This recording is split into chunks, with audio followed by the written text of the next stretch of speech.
There's no way that a professional sports franchise is celebrating an aggregate score win over a rival in the NFL. There's no way that's happening. Night where you fall to 3-9, and watch, as you said, watch your main rival celebrate the division for the third year in a row, eating turkey legs on your field in front of your fans. Shy Tuttle shoves your franchise quarterback under the turf on a third quarter interception, and your social media department has the balls to tweet that out following that game. I'm telling you, if I was a part of the Atlanta Falcons executive committee, I would walk in and fire whoever sent that out. Like, do you understand what the image that you make us look by putting that out to the public? The shrug emoji is the icing on the douche cake. It's unbelievable. It's just like, I can't believe it all came together like it did. But you know what? From the Saints side, it's beautiful, man. I quote tweeted it, retweeted it. Make sure everybody in the world sees how soft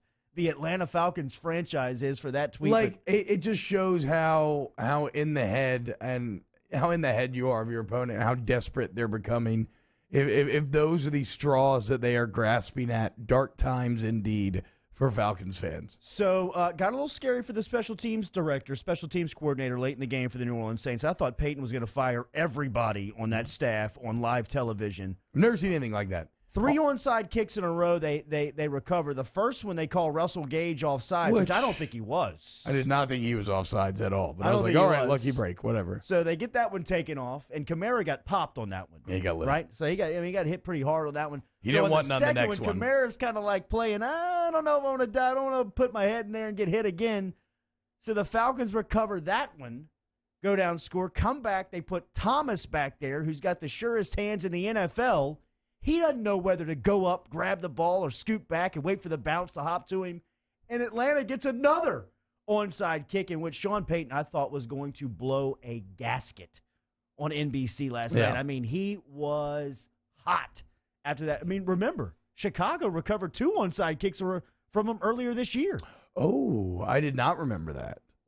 Oh, man, that's insane. I mean, what are the – I'm going to try to see if I can look it up, but what are the percentages – on onside kick recoveries? Because it's incredibly low. Like, it's supposed to be near impossible to make that happen. And, wow, that's – oh, yeah, expected onside kicks were successful less than 20% of the time, a quick Wikipedia search has said.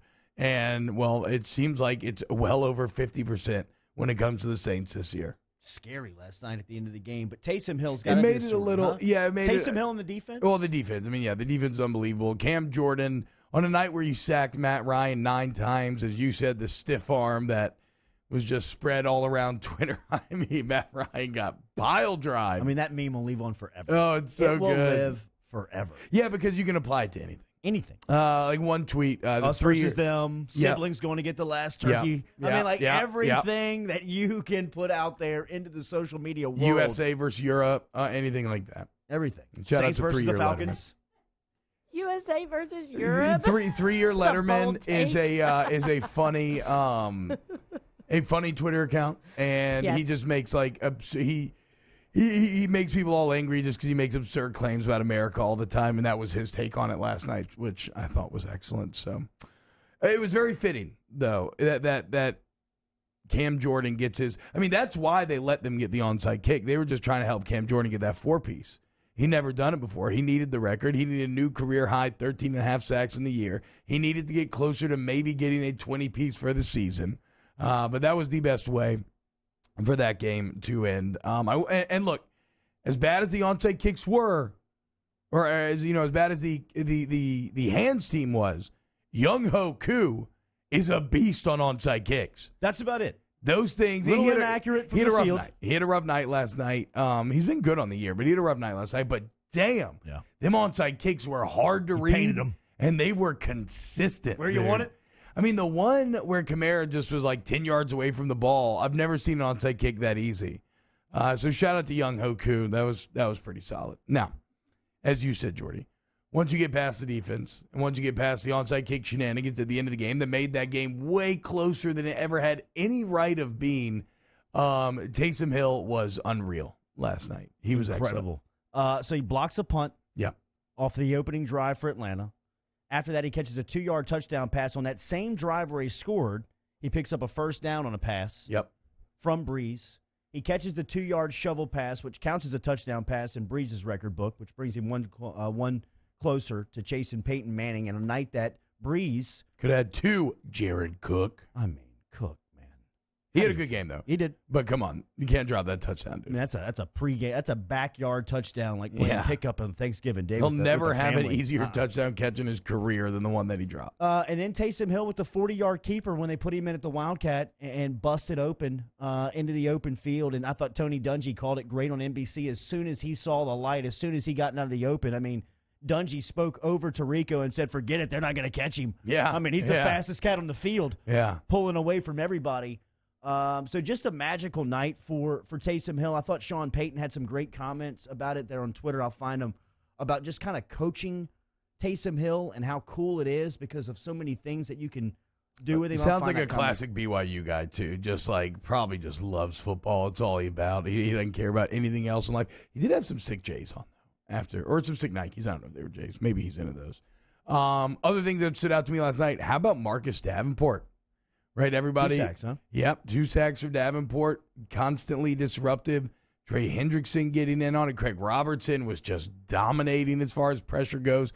And then I was really pleased to see Sheldon Rankins get a sack. And he said after the game it's the best he's felt all year. He finally feels like he's healthy again. You can expect to see more and more of that Sheldon Rankins shimmy going forward. And then we take it for granted, but Will Lutz remains perfect. 4 for 4. He just doesn't miss. And it's such an advantage when you look at kickers around the NFL and how inconsistent some other teams are. All right, here is some sound from last night. Cam Jordan in the postgame talking about the Saints and their mentality right now. The NFC South is not enough. That was just step one. We gotta go ahead and try and take over the world. It's Saints versus everybody. Taysom Hill after his big night. I know what my role is on this team, and I'm happy with that. I certainly have different goals and plans and everything else for the rest of my career. But look, I'm happy to help our team win in any way that I can. So if I can step on the field 8 to 10 or 15, 20, whatever number that is, and my goal is to add a spark whenever I can. And coaches find opportunities to allow me to do that. And I love being able to go in and add some energy. I've got a minute-long soundbite here from Twitter. This is from the New Orleans Saints Twitter account of Sean Payton talking about coaching Taysom Hill and how cool it is. Listen, he's just a football player. I mean, I say that. He's neat to coach. He could play a number of different positions. There aren't many guys like him. First one I've ever coached like him. So while he's developing as a quarterback, I mean, there's a lot of places he's playing, and probably need to keep getting him the ball even more. So I was proud of how he played. He's a real good practice player.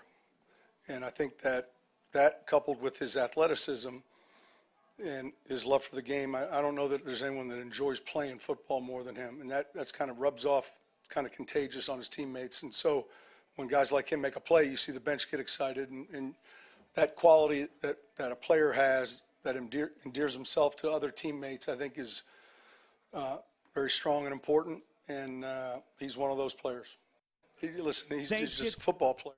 Saints get their 10th win of the season, clinch the NFC South for the 3rd straight year. Hunt Palmer talking LSU, Texas A&M next.